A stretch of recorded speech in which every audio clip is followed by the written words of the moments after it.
I am so glad you are here. It is live on Wednesday, the 22nd of April, 2026. So let's talk, shall we? It is an amazing Wednesday. It's Earth Day. I am excited for that. I hope you guys have some time today to go out and just touch grass. If not plant something for Earth Day, that would be fantastic as well.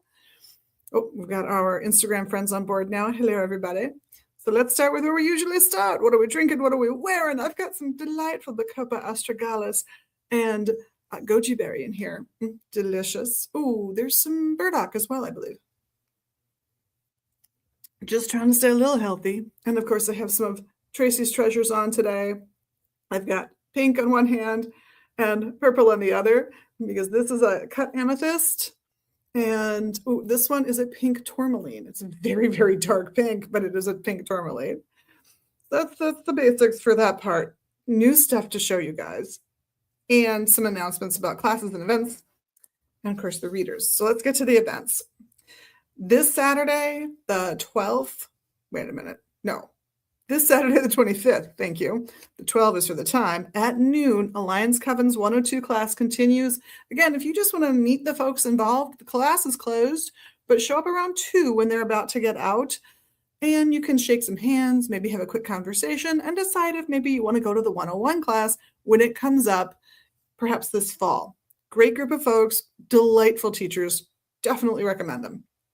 Later that day is a by donation class led by Adam Walter. It's called Astrological Magic. It has been his most popular series so far, so do check it out if you have any interest at all in how you can incorporate astrology into your magical workings, because there's dozens of ways to do it. It's always a good class.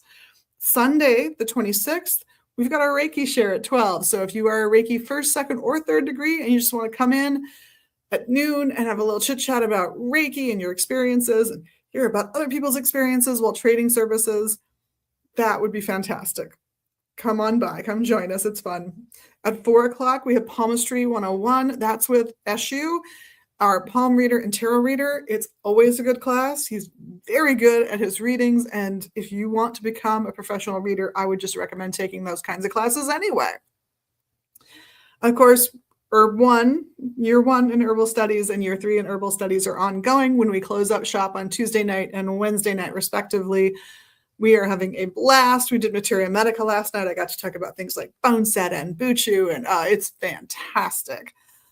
Great group, actually. Love that group. Love the group I'm teaching tonight as well, the year 3s. If you want to start your herbal journey, learning about the magic, the medicine, the psychology of different herbs, we'll probably be starting that year 1 class up again in the fall, probably on Wednesday nights. So meets once a week for 1 to 2 hours, depending on the subject we're covering that week, for 9 months.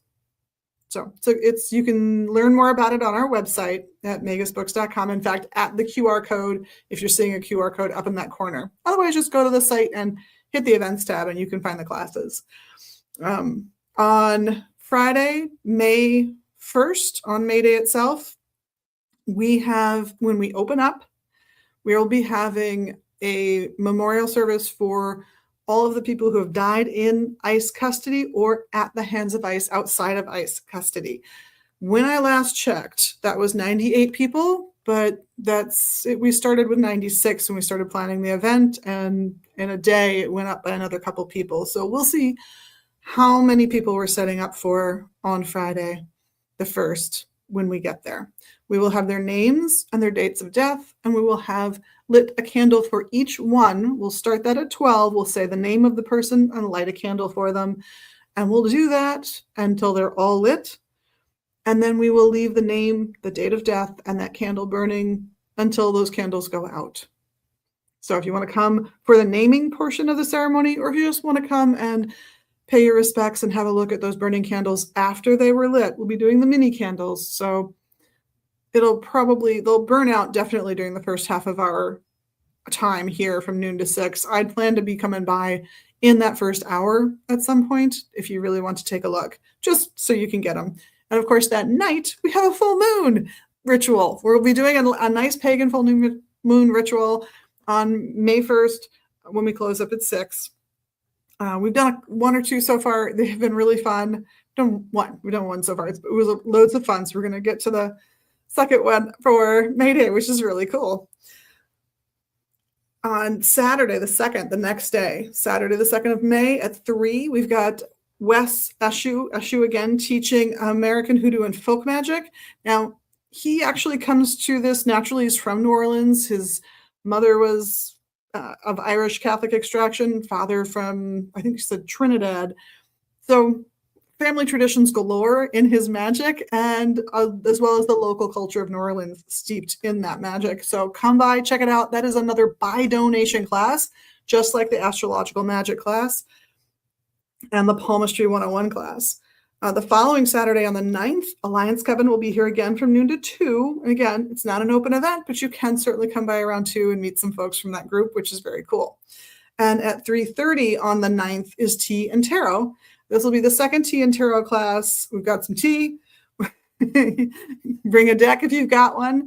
And apparently you guys will be getting into the Minor Arcana with Ravenwolf, one of our tarot readers here at the shop. So next month, Tea and Tarot will be taught by his teaching partner in this, Margaret, Queen of Rods tarot reader. And I got that right? I think I got that right. And the other thing I have to announce off my cute little piece of paper is parking. If you are trying to park here at the shop, the on-street parking is absolutely free, but it does fill up. When it does, I've spoken with the folks who manage the St. Clement Catholic Church that's a block away from us, and you are welcome to park in that parking lot.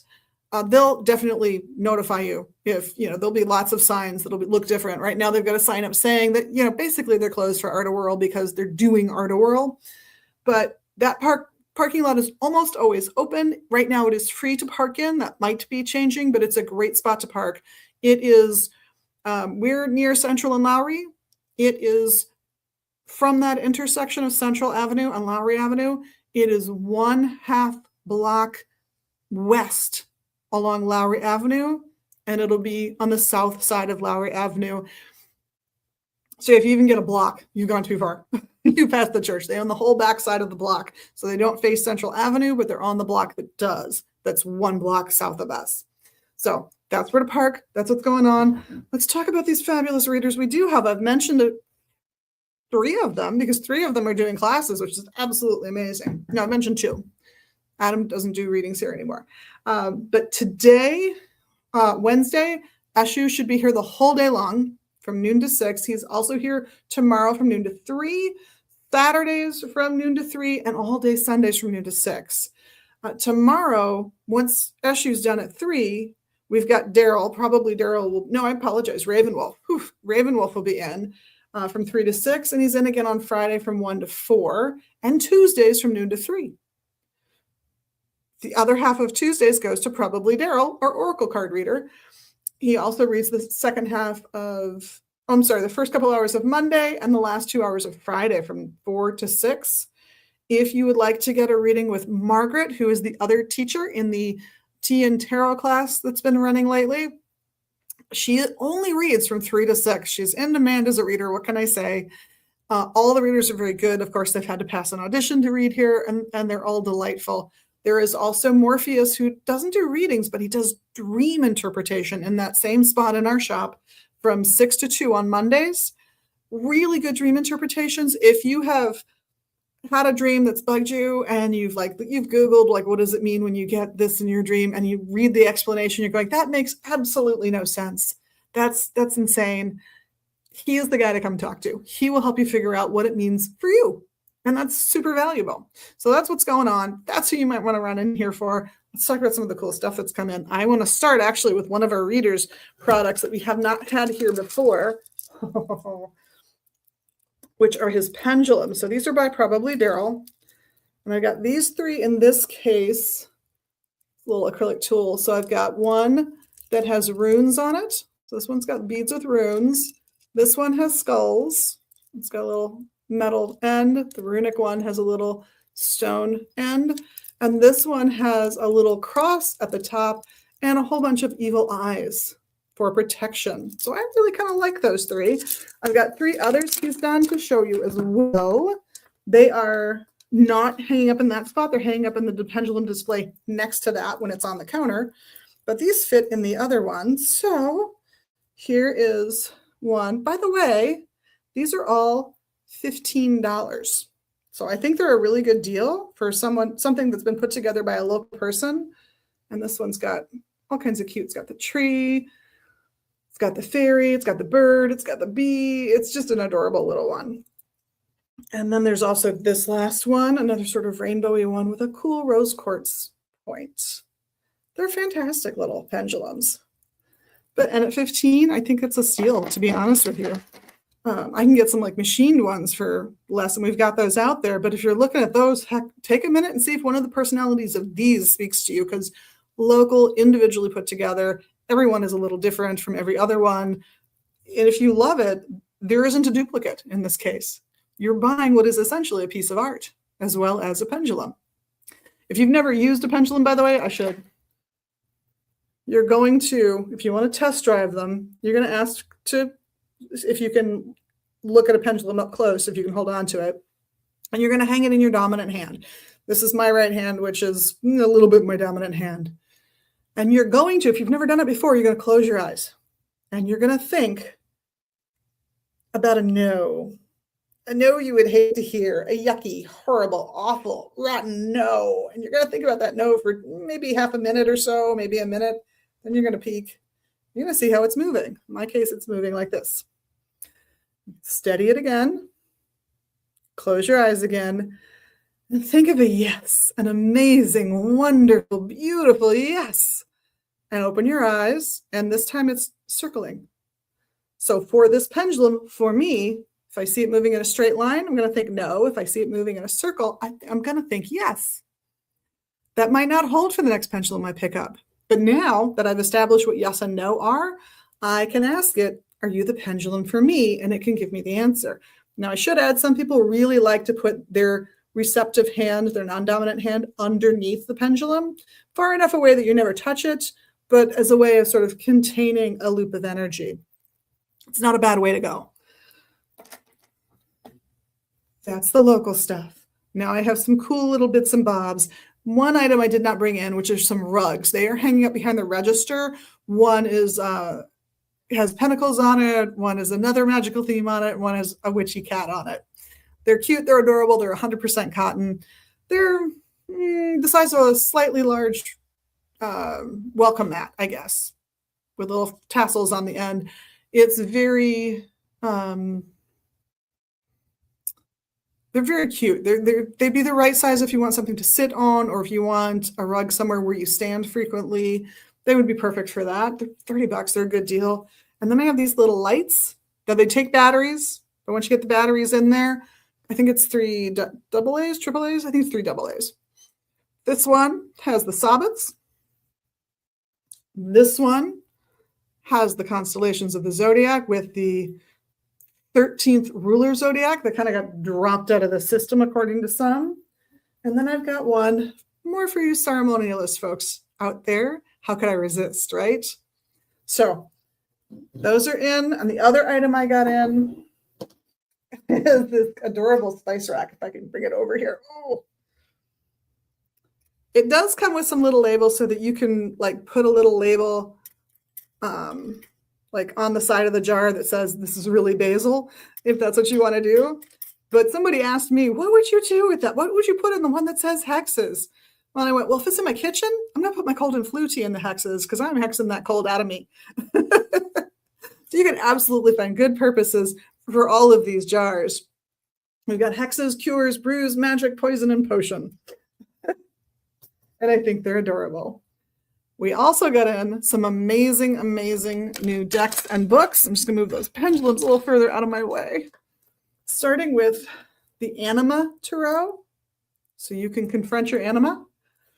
You can see all of those cute little feminine figures on there, even when it could be a male figure. We have another reinterpretation or attempt to complete a historic deck, which is the Atelier.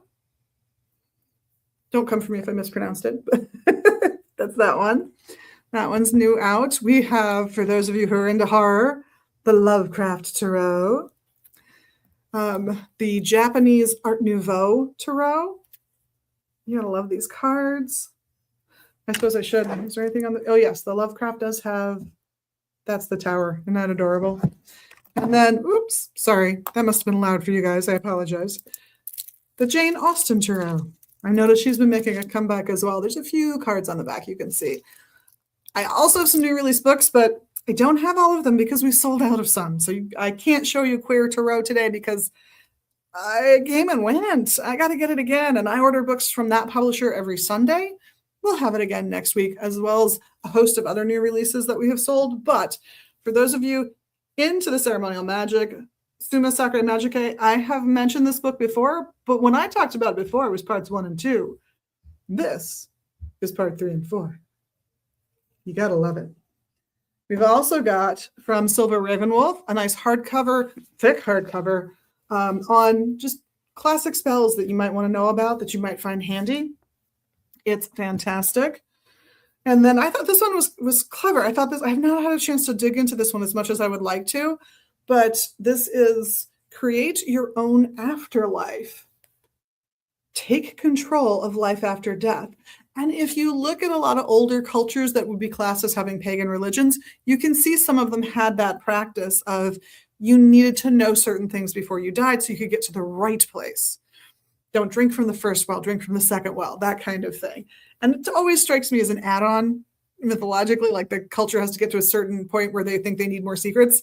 But I'm fascinated at that concept of determine what your afterlife is going to look like. And I'm sure we're all kind of accidentally doing that. If there's an afterlife, if you invest yourself in the idea of an afterlife, I am sure that on some level, we're all doing that to some extent, but to set time aside to do it deliberately and intentionally and create what you want, not what happens because of what you've done kind of thing. I think that's an interesting concept. I think it also gets you to think about consequences of your actions in a more long-term way. And that can be really helpful if you're trying to become a better person. I also have, in case you do want to work out some of your foibles in life, Embrace the Dark. Embrace the Dark. It's by Kelly Ann Street.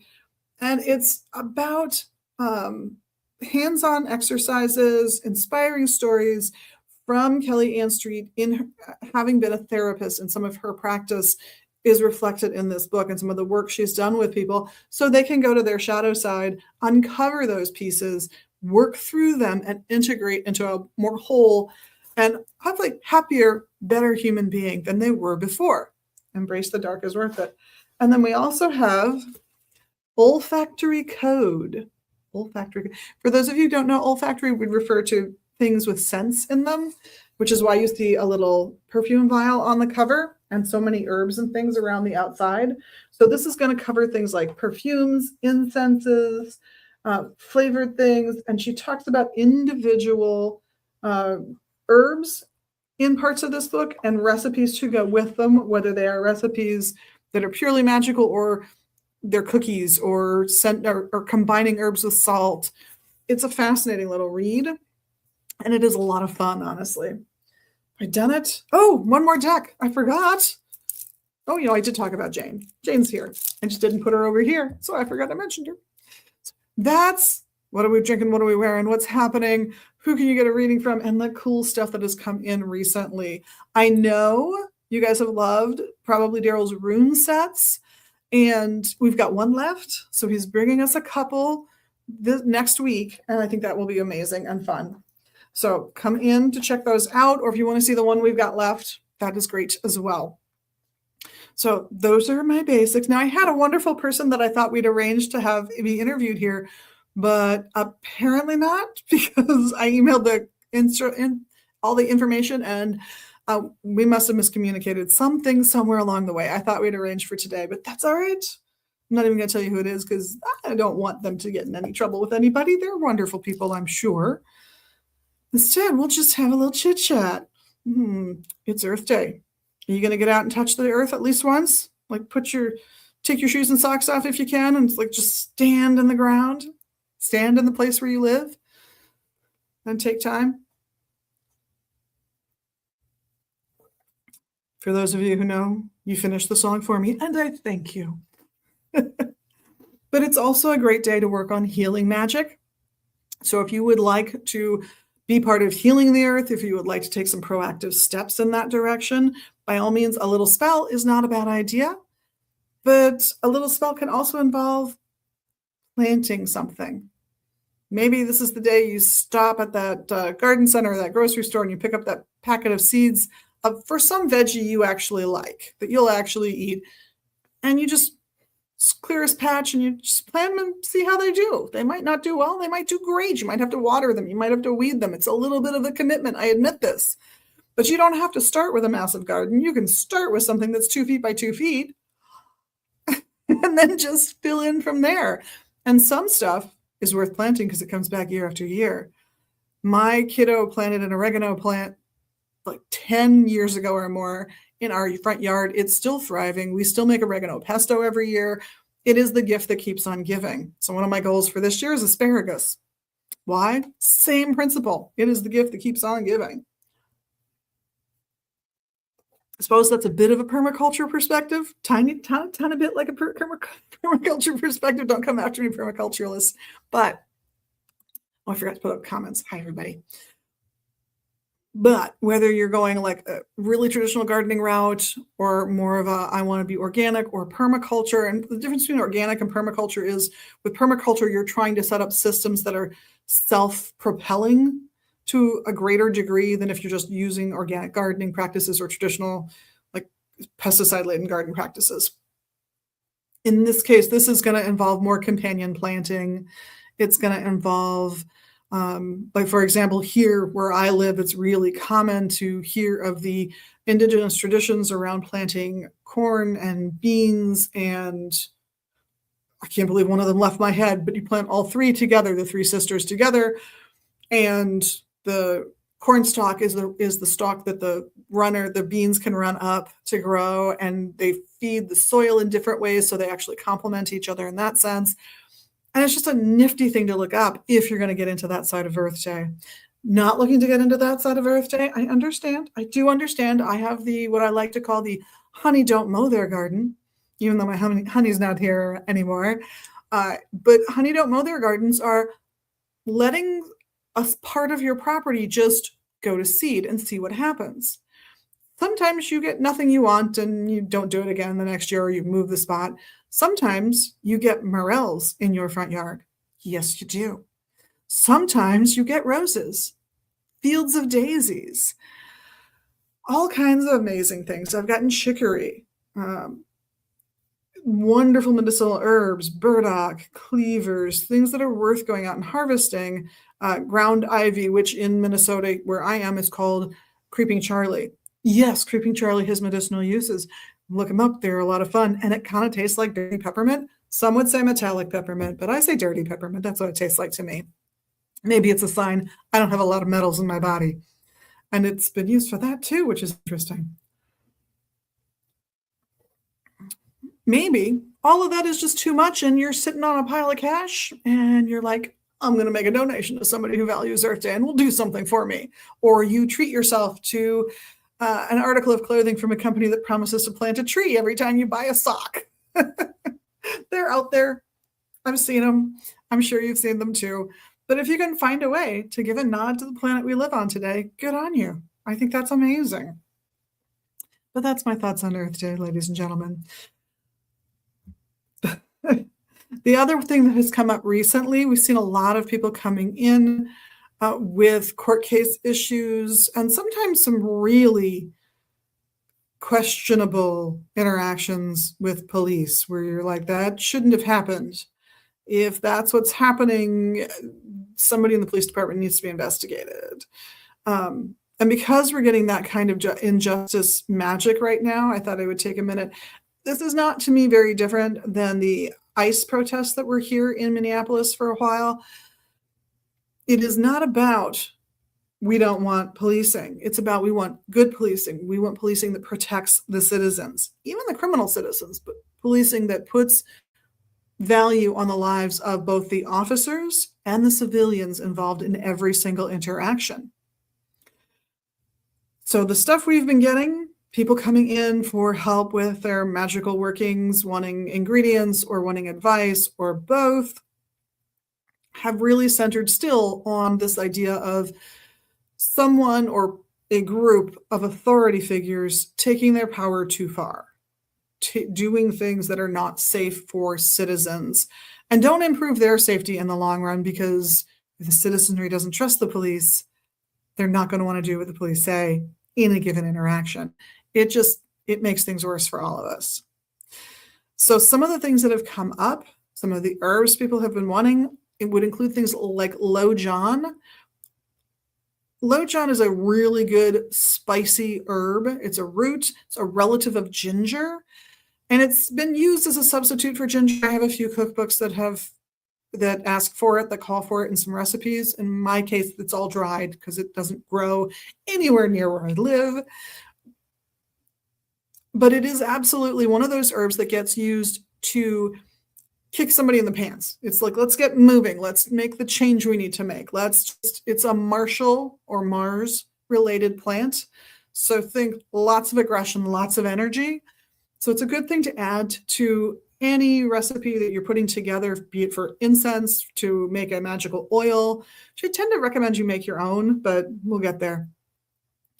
Or for you to keep on you in a little bag, whatever your tradition calls that little bag, that you're going to put some tools into, some herbs, maybe a crystal, maybe a little nail of some kind, depends on the type of spell you're doing. But this is one to add just to give it a little extra oomph. And it's a little more traditional than ginger for some folks, which is kind of nice. You also might go for Hi-John. Hi-John has gotten a little harder for us to source. It's out there, but it's a little tougher. But the Lo-John we always have right now. You also might turn to Calamus. Calamus is an interesting one magically. It's got local traditions that go back centuries upon centuries. It's got traditions coming out of ancient Egypt. There's all kinds of ways where Calamus has been used. I have even read about it being used by people drumming at powwows when they start to lose their voice, because they're usually also singing. They put that root in their mouth for a time, let that soothe their throat, and then they're able to sing again. That is the legend I have been told or read about. I believe first in Jean Rose's works, probably Herbs and Things. Really nice herb to work towards better justice, getting your voice heard, anything along those lines. If somebody asks me generically about communication and herbs, I'm going to talk about spearmint. It's a sweet mint. Mints are associated with communication, and the sweetness of the spearmint is supposed to sweeten your words so that they come across better to the people you're speaking to. That's lovely, but that's nowhere in the kind of magic that I'm talking about, where we're looking for justice when power might have been abused. We're past being sweet. We're done with the sweet talk at this point. So there's no spearmint in these as a general rule. I occasionally see it in recipes for this kind of stuff, but not as often as I see things like coriander or Lo-John or Hi-John or Calamus or maybe woodruff. That's about as sweet as it gets. I see woodruff in these blends sometimes, but really good if you're looking for help with a court case, if you're looking for help with some kind of trial, whether it's a criminal or civil court issue. These are herbs you want, and if you want to make an oil, I actually recommend you make your own magical oils because it's so easy. Now, if you know you're going to hit a problem again and again and again, do it the best way, do it the slow way. But if you need it now, because if there's a thing happening later this week or next week and you need it now, you can still make it at home. It won't have the same shelf life that one that you take 4 weeks to make will have. But someone was in, actually 2 people were in yesterday, and I went through it to both of them because they were both asking similar questions. You're going to take the amount of oil that you want in the end, and it shouldn't be a ton for this method because, again, it's not very shelf stable. It's going to last you a couple months maybe on the shelf in a jar. You're going to want to use this fast. So it's not going to be a lot of oil, but you're going to take that oil, and then you're going to add a little bit more because the herbs you're going to use are going to absorb some of the oil, and you need some oil to be left in the pan. And when you've got the oil in the pan, you're going to turn it on, put it on the heat, and you're going to heat it until that first wisp of smoke comes up. So You can kind of goof off for a couple minutes, but you're going to have to come back and kind of keep an eye on it, or find the smoking point of the oil and use a thermometer in the oil to tell you when that's happened.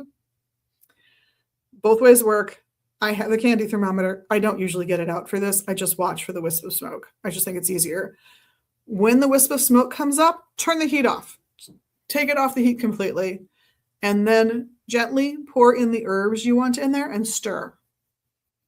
Once you've stirred, walk away. You need to walk away till it's cool. So leave it on the stovetop for a couple hours. Go do something else. Go get other stuff. Run an errand. Do something. Come back.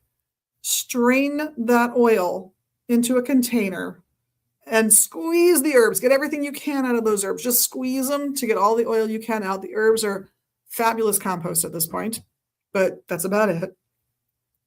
Once you get the oil squeezed out, that's the oil you have to work with going forward. So hopefully it's only an ounce or two that you actually got. Maybe you put 3 or 4 ounces of oil in a pan, which is not a lot of oil. And you end up with 1 or 2 ounces left, probably 3 ounces, and you'll end up somewhere between 1 and 2 ounces. Depends on the herbs you put in. It really varies. But as soon as it's cool and you've got it strained, if there were any essential oils you wanted to add, for example, we were out of vetiver here, but vetiver was really necessary for one of the magical oils getting made. So we did essential oil. And the instructions were, of course, to, when it's cool and you've gotten it strained, go ahead and add just a drop or 2 of that vetiver oil, and you'll be in good shape. Shake it up every time you want to use it. Make sure you get all the components really well mixed in. But at that point, you have an oil, and if you're going to do some candle magic, you can dress the candle with it. You can rub a little bit of that oil on the outside of the candle, put it in its little stand, get it lit. That is one enhancement to your candle magic you can add pretty easily. You can also wear that oil to the event if you're going to be participating in a legal matter, or you're going to be there in support of somebody in a legal matter. You can wear the oil. One powerful meditation someone did while they were in court for a family member was they imagined the 4 archangels, one in each corner of the room. And they were able to do that so vividly and so strongly that they felt it had a positive effect on the outcome of those events. They got a thing they really needed for them to feel comfortable that the trial would be a fair one. I thought that was incredible and important. Not into the archangels, that's okay. You can ask for guidance from ancestors and do the same thing. From your favorite deities of justice, do the same thing. Whatever language speaks to your brain and to your subconscious, invite those beings into the courtroom to persuade everyone there to act justly. And it worked almost the whole way through. It's one snag, one injustice, not one I'm comfortable with, but one that we can all go fine to and move on from, because we have bigger fish to fry. Is that level of injustice. So the same holds true, by the way, if you want to do a spell for money. Often, if you need prosperity or cash, often the herbs that get used in that kind of magic working are spices, things that cost a lot of money to get to Europe, basically. I think that's why they're all associated with money, but you do you. There are other herbs that are associated with money as well, things that make lots of seeds, mustard, just about anything you can think of, that if the flower comes up with tons and tons of seeds, or the plant makes lots and lots of seeds, that's a sign of abundance. So those are also associated with wealth and money and good luck and all those things. Same thing. Heat that oil up to the smoke point, pull it off the heat, deep fry those herbs. Now, if you have more time, do a better job and don't heat the oil. Let it happen slowly. The catch there is that you really have to make sure the herbs are underneath the surface of the oil. They have to be here. If they start poking out of the surface of the oil, which might just mean you need to add more oil to your jar, they can rot. What's up here can rot. And if this rots, the batch is rotten. There are herbs that have a propensity toward rotting. There are herbs that are fairly impervious to it. So it's really going to depend on what herbs you're using, the odds that they'll actually mold. You have to let those herbs sit in that oil for usually about a month and you want to shake it every day. You're going to mix up. You're going to exchange wisdom in this jar right now. Put it down, walk away. You want to be super cautious, put it in the fridge, as long as it's not olive oil, because olive oil will just solidify in the fridge. But stick it in the fridge if it doesn't solidify in the fridge, and let it go even longer, frankly, because it's cold. It's going to take a little longer, but you've again reduced the odds of anything like mold developing in the oil itself. These are the same rules, by the way, if you want to do an oil for cooking. The one thing I would advise you not to put in oil for eating is garlic, because something about putting it in olive oil and leaving it at room temperature creates botulism sometimes. So don't do that. That's a bad thing to do. There was a rash of it at one point and it hit the news, and I'm just letting you know in case you weren't there for it. Buy your garlic oil professionally made. Do not put garlic into olive oil unless you're going to use it right away. Just a safety note, just a simple safety note. I had a third-year student who didn't remember it, so I'm trying to tell everybody now. Well, folks, I don't know how the herbalist started talking about herbal magic, but there we are. Hopefully that author that I thought we'd arranged a time for will be back, and we'll do an interview on another day, and it'll be fabulous. Next week, I've got one of our fabulous folks coming in who's local, and the week after, I have another author for you guys. So cross your fingers that one goes well too. It should be loads of fun. I believe actually it's Eshu next week. So he will be talking about the classes he teaches and the services he offers.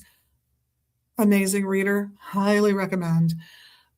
In the meantime, though, have an amazing week. And hopefully I'll see you here for some of the little shorts that we do. Energy working on Sundays, meditation Mondays for your moment of Zen. Tuesdays are all about magic. Thursdays are all about herbs. Fridays are all about stones, because how could I resist Stoned on Friday? And of course, Saturday is Divine Saturday. We have talked about tarot. We have talked about numerology. I believe we've even talked about runes at this point, and oracle decks. And right now we're talking about geomancy, which is this old sort of Northern European, kind of Anglo-Saxonish divination method that I would compare a little bit to I Ching. It is less complex though, because I Ching is about 3 rows that are either solid or 2 pieces done twice. So every figure is six rows.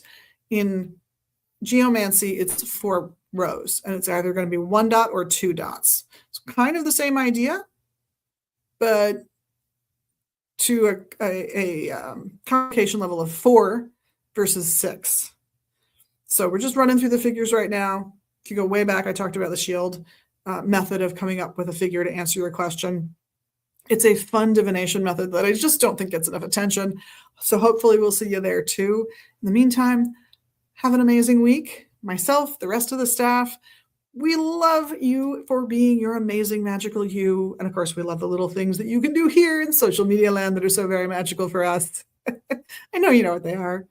Hopefully, we get to see you soon, either in the shop in Minneapolis, 2520 Central Avenue Northeast, or online at magusbooks.com. QR code that's up today. Let me see. It's there if you can see it. That one's going to take you to our events page at magusbooks.com. And of course, if you see the banner, that's also a way to get to the website. Take care of yourselves and have an amazing week. Blessed be.